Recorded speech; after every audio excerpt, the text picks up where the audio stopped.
Welcome back. ನೂತನ ವರ್ಷದಂದೇ D ಗ್ಯಾಂಗ್ಗೆ shock ನೀಡುವುದಕ್ಕೆ ಸಿದ್ಧತೆಯನ್ನ ನಡೆಸಲಾಗ್ತಾ ಇದೆ. ನಟ ದರ್ಶನ್ ಸೇರಿದಂತೆ ಪವಿತ್ರ ಗೌಡ ಸೇರಿದಂತೆ ಬರೋಬ್ಬರಿ 7 ಮಂದಿಗೆ ಮತ್ತೆ ಪ್ರಾಬ್ಲಮ್ ಕ್ರಿಯೇಟ್ ಆದಂತೆ ಕಾಣಿಸ್ತಾ ಇದೆ. ನೋಡಿ, ಡಿ ಗ್ಯಾಂಗ್ ಜಾಮೀನು ತೀರ್ಪು ಪ್ರಶ್ನೆ ಮಾಡಿ ಮೇಲ್ಮನವಿಯನ್ನ ಸಲ್ಲಿಸೋದಕ್ಕೆ ಸುಪ್ರೀಂ ಕೋರ್ಟ್ಗೆ ಮೇಲ್ಮನವಿಯನ್ನ ಸಲ್ಲಿಸೋದಕ್ಕೆ ಪೊಲೀಸರು ತರಾತುರಿಯಲ್ಲಿದ್ದಾರೆ. ಸೊ ಮೇಲ್ಮನವಿ ಸಲ್ಲಿಸೋದಕ್ಕೆ ಗೃಹ ಇಲಾಖೆಯಿಂದಲೂ ಕೂಡ ಈಗಾಗಲೇ ಗ್ರೀನ್ ಸಿಗ್ನಲ್ ಸಿಕ್ಕಾಗಿದೆ. ಗೃಹ ಇಲಾಖೆಯಿಂದ ಅನುಮತಿ ನೀಡಿ ಕಡತ ರವಾನೆ ಕೂಡ ಆಗಿದೆ. ಮೆರಿಟ್ಸ್ ಆಫ್ ದಿ ಕೇಸ್ ಮೇಲೆ ಮನವಿ ಮಾಡುವುದಕ್ಕೆ ಪೊಲೀಸರು ಸಿದ್ಧತೆಯನ್ನ ಮಾಡಿಕೊಂಡಿದ್ದಾರೆ. ಸೊ ಜನವರಿ 1ನೇ ತಾರೀಕು ನಟ ದರ್ಶನ್ ಅವರಿಗೆ ಇನ್ನಿಲ್ಲದ ಸಂಕಷ್ಟ ಎದುರಾಗುವ ಸಾಧ್ಯತೆ ಇದೆ. There is no doubt at all. ಹೀಗಾಗಲೇ ಬೆಂಗಳೂರು ಕಮಿಷನರ್ ಬಿ ದಯಾನಂದ್ ಅವರು ಕೊಟ್ಟಂತ ಹೇಳಿಕೆ ಅಷ್ಟೇ ದೊಡ್ಡ ಮಟ್ಟದಲ್ಲಿ ಸದ್ದನ್ನ ಉಂಟು ಮಾಡ್ತಾ ಇದೆ. ನಟ ದರ್ಶನ್ ಅವರು ಸುಮ್ಮನೆ ನೋಡಿ, ಅವರಿಗೆ ನೋವಿದೆ ಇಲ್ಲ ಅಂತ ಹೇಳಿಕ್ ಸಾಧ್ಯನೇ ಇಲ್ಲ. ಬಟ್ ಸರ್ಜರಿ ಮಾಡಿಸ್ಕೊಳ್ಳೋಷ್ಟು ನೋವಿಲ್ಲ ಅನ್ನುವಂಥ ಅನುಮಾನ ಈಗ ವ್ಯಕ್ತವಾಗ್ತಾ ಇದೆ. ಸೊ ಆ ವಿಷಯಕ್ಕೆ ಸಂಬಂಧಪಟ್ಟಂತೆ ಈಗ ಪೊಲೀಸರು ಹೈಕೋರ್ಟ್ಗೆ, ಸುಪ್ರೀಂ ಕೋರ್ಟ್ಗೆ ಮೇಲ್ಮನವಿಯನ್ನ ಸಲ್ಲಿಸಿದ್ರು.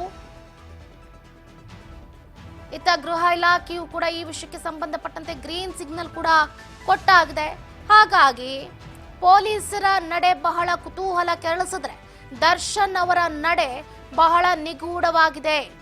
ದರ್ಶನ್ ಜಾಮೀನು ಅರ್ಜಿಯನ್ನ ಪ್ರಶ್ನೆ ಮಾಡಿ ಈಗಾಗಲೇ ಕಮಿಷನರ್ ಬಿ ದಯಾನಂದ್ ಅವರು ಸುಪ್ರೀಂ ಕೋರ್ಟ್ ಮೆಟ್ಟಿಲನ್ನ ಏರೋದಕ್ಕೆ ಮುಂದಾಗ್ತಿದ್ದಾರೆ. ಮಧ್ಯಂತರ ಜಾಮೀನು ತೆರವಿಗೆ ಮೇಲ್ಮನವಿ ಸಲ್ಲಿಸುವುದಕ್ಕೆ ಸರ್ಕಾರದಿಂದ ಅನುಮತಿ ದೊರೆತಿದೆ. ಶೀಘ್ರದಲ್ಲೇ ಸುಪ್ರೀಂ ಕೋರ್ಟ್ಗೆ ಮನವಿಯನ್ನು ಕೂಡ ಸಲ್ಲಿಸಲಾಗುತ್ತೆ ಅಂತ ಪೊಲೀಸ್ ಕಮಿಷನರ್ ಬಿ ದಯಾನಂದ್ ಅವರು ತಿಳಿಸಿದರು. ಪ್ರಕರಣದಲ್ಲಿ ಪ್ರಮುಖ ಆರೋಪಿಗೆ ದೊರೆತಿರುವಂತಹ ಜಾಮೀನು ತೆರವಿಗೆ ಮೇಲ್ಮನವಿಯನ್ನ ಸಲ್ಲಿಸುವುದಕ್ಕೆ ಸರ್ಕಾರದ ಅನುಮತಿ ಕೂಡ ಕೇಳಲಾಗಿತ್ತು. ಈಗ ಹೋಮ್ ಮಿನಿಸ್ಟರ್ ಅದಕ್ಕೆ ಗ್ರೀನ್ ಸಿಗ್ನಲ್ ಕೂಡ ಕೊಟ್ಟುಬಿಟ್ಟಿದ್ದಾರೆ. ಸದ್ಯದಲ್ಲೇ ಈಗ ಕೋರ್ಟ್ಗೆ ಮನವಿಯನ್ನ ಮಾಡಲಾಗುತ್ತೆ ಅಂತ ಕೂಡ ಹೇಳಿದ್ರು.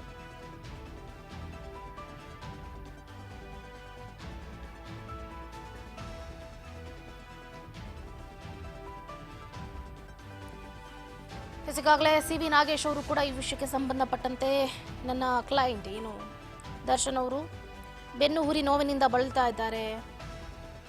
ವಿಮ್ಸ್ ಆಸ್ಪತ್ರೆಗೆ ದಾಖಲಾಗಿದ್ರು. ಆಸ್ಪತ್ರೆಯಲ್ಲಿ MRI ಸ್ಕ್ಯಾನ್ ಕೂಡ ಮಾಡಿಸಿದ್ರು. ಬೆನ್ನುಹುರಿಯ ಸರ್ಜರಿ ಅಗತ್ಯ ಇದೆ ಅಂತ ವೈದ್ಯರು ಕೂಡ ಮಾಹಿತಿಯನ್ನು ಕೊಟ್ಟಿದ್ದಾರೆ. ಹೀಗಾಗಿ ಅನಾರೋಗ್ಯ ಕಾರಣಕ್ಕೆ ನಾವು ಜಾಮೀನನ್ನ ಕೇಳ್ತಾ ಇದ್ದೀವಿ ಅಂತ ಸಿ.ವಿ. ನಾಗೇಶ್ ಅವರು ಈ ಹಿಂದೆ ಮನವಿಯನ್ನ ಮಾಡಿದ್ರು ಕೋರ್ಟ್ಗೆ. ಅದಾದ ನಂತರ ಸರ್ಜರಿ ಮಾಡಿಸ್ಕೊಳ್ಳೇ ಇಲ್ಲ ದರ್ಶನ್ ಅವರು.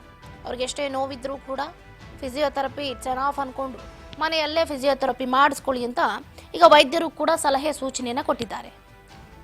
ಸೊ ಹಾಗಾಗಿ ದರ್ಶನ್ ಅವರು ಅಷ್ಟಾಗಿ ಬಳಲ್ತಾ ಇಲ್ಲ ಅನ್ನೋದು ಮೇಲ್ನೋಟಕ್ಕೆ ಗೊತ್ತಾಗ್ತಾ ಇದೆ. ಸರ್ಜರಿ ಮಾಡಲೇಬೇಕು ಅಂತ ಅಂತಿದ್ದಂತಹ ಡಾಕ್ಟರ್ ಈಗ ಸರ್ಜರಿ ಅವಶ್ಯಕತೆ ಇಲ್ಲ, ಫಿಸಿಯೋಥೆರಪಿ ಸಾಕು, ಮನೆಯಲ್ಲೇ ಒಂದಷ್ಟು ವ್ಯಾಯಾಮಗಳನ್ನ ಮಾಡಿಬಿಡಿ, ಸರಿ ಹೋಗ್ತೀರಾ ಅಂತ ಡಾಕ್ಟರ್ ಯಾವಾಗ ಹೇಳಿದ್ರೋ ನೋಡಿ.